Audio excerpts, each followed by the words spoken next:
You open your eyes, but see nothing except darkness. A faint ticking sound echoes steadily, far away, as if coming from another place. Then, slowly, a pale golden light seeps in, revealing an old, worn-out room. In the middle, a man in his mid-50s sits motionless at a wooden table. Half of his face is swallowed by shadow, the other half bathed in warm light spilling from a small window. His gaze never leaves a faded photograph lying in front of him. You step closer. The photo shows a family standing in front of a house, but strangely, one face has been torn away. The ragged paper edges bleed outward like an old wound. The air is thick with the scent of rotting wood and aged paper, tiny dust motes floating in the beam of light. Outside, the wind whistles softly through the cracks in the window. The man closes his eyes. The hand resting on the table trembles ever so slightly. You can feel each beat of his heart through the silence. And then, he lifts his head, looking straight at you, deep into your eyes. His voice comes slow, low, and husky. There are things. You know what happened. But every time you think of them, your heart races. Your hands turn cold, as if that memory is fighting you. In that moment, the scene shifts to a long, empty hallway. At the far end stands a lone black door. No handle, no hinges, only a thin golden light seeping out, breathing like a heartbeat. His voice carries on through the dark. What if the darkness inside you isn't your enemy, but the only key to finding yourself? Then, a line by Carl Jung fades onto the screen. Until you make the unconscious conscious, it will direct your life, and you will call it fate. The light from the door quivers, as if waiting for you to step inside. You move closer. With each step, the heartbeat of the door pounds louder, merging with the rhythm of your own. As your fingertips brush against the smooth black wood, a wave of icy cold runs down your spine, yet, strangely, within it, a fragile thread of warmth like a winter breath passing over a small flame. The slit of light slowly widens. The glow inside is neither white nor gold, but something else entirely. A light that feels like the color of a memory, a color you cannot name, yet your heart recognizes instantly. You step through. The space opens into infinity, the ceiling so high it disappears into darkness. In front of you, dozens of antique clocks float in mid-air, each ticking at a different rhythm. Their overlapping ticks weave into a strange melody. Not music, yet it stirs parts of your memory you thought had long gone quiet. Each time your foot touches the stone floor, a nearby clock freezes. Its hands land on a single moment in your life, the time you smiled at someone you never saw again, the time you sat in the rain for hours, not knowing why, the time you walked away from an opportunity out of fear. Through this vast space, a line from Eckhart Tolle echoes like a distant voice. You are not your mind. And you realize, here, the mind isn't just thought. It is a room filled with memories, emotions, and the scattered fragments of who you are. You stop before a small clock rimmed in tarnished silver. As your hand touches it, the glass reflects not who you are now, but another version, older, eyes deeper, a smile faint as if already knowing every answer. A chill slides down your spine, and a fleeting thought whispers, if this is the future, are you ready to face it? You turn around. Every clock is gone. No ticking, no glint of light off metal. Only an immense emptiness remains, and at its center, a circle of light hovers above the cold stone floor. But this light doesn't shine outward like the sun. It pulls inward, swirling slowly, like a giant eye watching you. As you step closer, you see that inside the circle is not pure light, but a surface, smooth as still water, black and deep as midnight in the middle of the ocean. Then, images begin to form. A vast night sea, utterly still, as if holding its breath. In the middle of it, a small boat drifts aimlessly. And on that boat is you. You are asleep, breathing evenly, completely unaware you are floating in the middle of endless nothing. A voice speaks from nowhere and everywhere at once, deep and resonant, like it's rising from the earth itself. Not everyone who wakes is truly awake. You kneel, reaching out to touch the edge of the circle. Instantly, the water-like surface ripples, then shatters into thousands of tiny shards of light. They swirl around you like drifting stardust. And within each shard, you see a memory, things you had forgotten, feelings you once buried, even moments you never knew you had lived. Ram Dass once said, "We're all just walking each other home." But as you look into these fragments of memory, another question stirs inside you. Who is walking me home? And who am I walking home? Then the circle of light suddenly goes dark. The room plunges into absolute black. In the suffocating silence that follows, the sound of footsteps begins. From behind you. The footsteps behind you grow louder, steady like the drumbeat of some ancient ritual. You turn, and the long hallway reappears. But this time, it isn't the same as when you first arrived. The cracks along the walls, which once pulsed with light like a slow breath, are now completely extinguished. Not a single sliver of light seeps through. Only a suffocating darkness remains, so thick it feels as if it's swallowing each breath you take. You quicken your pace. The footsteps behind you keep perfect time, yet strangely, your footsteps have vanished. No sound of soles striking the stone, no echo to meet your ears. There is only one sound left, drowning out everything else. Your heartbeat, slow, heavy, deep. Each thud seems to echo from somewhere farther inside you than your body itself. Suddenly, from the darkness ahead, a pale, bone-white hand reaches out, so cold that even the imagined light in your mind's eye dies instantly. Bony fingers clamp around your wrist with such force that your breath catches. Before you can react, your entire body is yanked into another space. You tumble into a narrow room, the walls damp, reeking of mildew and old metal. The ceiling is so low you have to hunch, as if the weight of centuries is pressing down on you. In the center stands a large mirror, its glass fractured into dozens of shards. Strangely, each shard reflects not the same image, but a different you. Eyes burning with rage. A face streaked with tears, a trembling hand clutching something you can't quite see. And in the largest shard, you, but with eyes replaced by two deep, empty voids. Carl Jung once said, "One does not become enlightened by imagining figures of light, but by making the darkness conscious."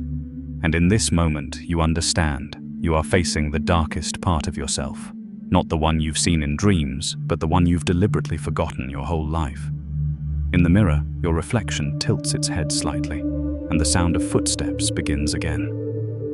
This time, they don't come from behind you, but from behind the reflection itself. From the largest shard of glass, the image of you begins to move. It doesn't step through the mirror like in a film. It's as if the surface of the glass melts into a dense black mist, allowing that figure to slide outward.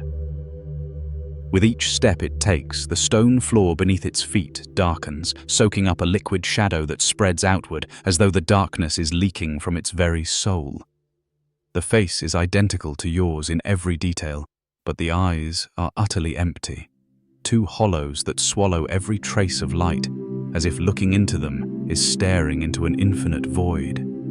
It opens its mouth, not one voice, but hundreds layered together, merging into an icy whisper. "I am everything you were too afraid to become." You try to step back, but your spine hits the cold, damp wall. There's no way out. Smaller shards of the mirror begin to fall, shattering, and from each one, another version of you crawls forth, a face flushed with rage, a body curled tight in fear, a twisted smile heavy with despair. Eckhart Tolle once said, "The primary cause of unhappiness is never the situation, but your thoughts about it." Here, your thoughts are not just present, they have form, breath, and they are closing in. The space around you shrinks, its breath touches your face, icy as if threading directly into your lungs. You realize that if you run now, you will be trapped in this loop forever. The shadow doesn't lunge or attack. It simply stands before you, extending a hand, a cold hand, but not a threatening one. The gesture isn't exactly an invitation, nor entirely a challenge. It is an opportunity for you to decide. Take it, or turn away. You stand still. The room is so silent, you can hear the faint drip of water from the ceiling, striking the stone floor and breaking into tiny ripples. Your heartbeat echoes in your chest, slow, heavy, as if counting down the final beats before something inevitable shifts. The shadow remains where it is, hand extended, neither rushing nor forcing you. Its empty eyes lock onto yours, but deep within them, there is something that feels like waiting. You take a deep breath. All the other versions of yourself, angry, fearful, sorrowful, still surround you, yet they have stopped moving closer. They too are waiting. Slowly, you reach out. The moment your fingers touch, there is no violent pull, no freezing jolt. Instead, a gentle warmth flows through, starting at your hand and spreading through every part of you. It feels as if you've opened a door, not to escape, but to step into the deepest part of yourself. Every shadow seeps into your breath, your blood, yet instead of weighing you down, they become light. Anger turns into resolve, fear into vigilance, loneliness into understanding. The other versions fade away, leaving the floor littered with shattered pieces of glass. But when you look closer, the mirror shards no longer reflect anything at all. They are just empty fragments now, holding no power over you. Carl Jung once said, "Until you make the unconscious conscious, it will direct your life and you will call it fate." Now, you grasp the truth of those words. You have shifted your fate, not by erasing the darkness, but by giving it a place to exist beside the light. Light begins to seep through the cracks in the walls. The space expands, the room dissolving into a long corridor that leads toward a soft glow ahead. You walk forward, each step lighter than the last, and though you know the darkness walks beside you, you are no longer afraid. You walk along the long corridor. The light ahead is not blinding, but gentle, like the last glow of sunset, casting everything in a warm golden hue that feels both peaceful and tinged with the sense that something is coming to a close. At the end of the hall stands a tall wooden door. It no longer looks decayed or menacing, but solid, steady, polished, as if someone had just cleaned it. Etched into the surface are swirling circular patterns, interlaced like a miniature map of the cosmos. As you approach, each carved line begins to glow, not all at once, but in a rhythm, as if the door itself is breathing. You place your hand on the handle. Instantly, memories flood in, but they are not from this lifetime alone. You see yourself rowing a small boat through a mist-covered river, each stroke echoing with the voice of an older life. You see yourself hunched under candlelight, writing with a quill on sheets of yellowed paper. You see yourself as a child running through golden rice fields, laughing for no reason at all. It doesn't feel like a dream. Every scene, every sound, every scent is so vivid, your heart races. You understand now, these are memories of the soul, something beyond time, unbound by the limits of a single life. Dolores Cannon once said, "You are a soul that has a body, not a body that has a soul." The words echo within you as confirmation. You are not just the person you see in the mirror each day. You are the sum of hundreds, even thousands of stories, each one a fragment of who you are. The door creaks open, and a gust of wind rushes out. Scents both familiar and strange hit the deepest part of your memory. The smell of a forest after rain, the scent of old paper, and the briny air of the sea at dawn. You don't recall being in those places, yet your body recognizes them instantly. You inhale deeply and push the door open wider. The light inside does not blind you. It draws you in, as if you've just found a long-lost piece of yourself. Beyond the door, there is no sky, no ground as you've known it. Before you stretches a boundless space, veiled in white mist. Everything is so still that you can hear the sound of your heartbeat. Within the mist, thousands of tiny points of light drift. They don't float aimlessly, but move in a slow, graceful rhythm, like the breathing of some vast, unseen being. Each time your gaze lands on one of these lights, it shivers ever so slightly, and in that instant, an image floods your mind. It might be the eyes of someone you once loved deeply, a sunset you stood and watched for hours, or a promise that was never kept. The visions come as fast as lightning, but the feelings they stir are so heavy, so deep, you cannot look away. You pause. A question whispers through your mind. If one of these lights drifted toward you now, who would it be? You begin walking. Beneath your feet, the ground shifts with every step. Slick river stones, soft, dew-damp grass, wooden steps leading down to the surface of a perfectly still lake. The air is cool and clean, yet something in the mist makes your heart feel both calm and uneasy. Then you see something unusual. Amid the countless soft white lights, there is one burning red. It doesn't hover or drift gently. It spins violently, as if caught in an invisible storm. The mist around it swirls into a small vortex, pulling in the nearby lights. You step to the edge of the lake. On the water's surface, there is no reflection of you, only a chain of rotating symbols, an old iron key, a white bird, and a bottomless spiral. The water ripples faintly. Then, slowly, a translucent hand rises from beneath the surface. Ram Dass once said, "We're all just walking each other home." But now, you understand. Someone here has not yet found their way back. And that red light is drifting straight toward you. The red light draws closer. The vortex around it is so strong you can feel the icy mist threading deep into your skin. The lake, once perfectly still, now stirs with waves. And the hand, the human hand, is clear now, thin, trembling, fingernails clawing desperately at the empty air, as if terrified of being dragged back under. You kneel at the water's edge. Small waves slap against your knees, their cold cutting through to the bone. In that moment, a whisper drifts through, whether from outside or from the depths of your mind, you cannot tell. If you reach out, you will carry a piece of their darkness. If you turn away, you will hear this call in your dreams forever. The red light is right in front of you now. It throbs like a frantic heart, desperate for escape. There are no apologies, no explanations, only a weight so heavy it forces you to choose here and now. You inhale deeply. Your hand trembles, half longing to touch, half longing to pull back. In your mind, Carl Jung's words rise unbidden. No tree, it is said, can grow to heaven unless its roots reach down to hell. Perhaps this is the root you must touch, if you wish to reach your sky. You look down at the hand rising from the lake, then at your own. Everything falls silent, so quiet you can hear the rush of blood in your ears. Your breath slows, and then, in a moment, beyond fear, beyond reason, you extend your hand.